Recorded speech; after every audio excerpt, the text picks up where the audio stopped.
Hello everyone, my name is Cynthia, and today, as assignment of English 2, I want to tell you about my job. So, now I work in Indonesia Polyratan industry as a customer relation support for 3 months. What is customer relation support for?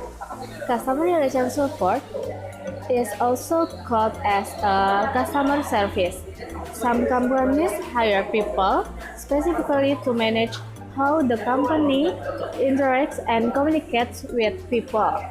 And in my company, the job desk is how I can handle my job. I can handle customer in business to business.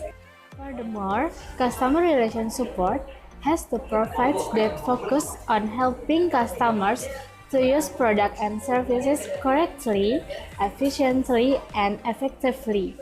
Many see this specific type of support as part of larger category of customer service.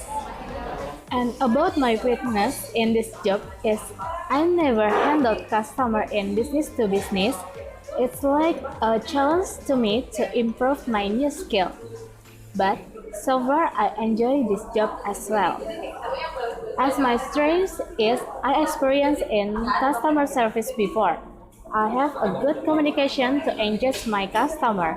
It's not difficult as I think before.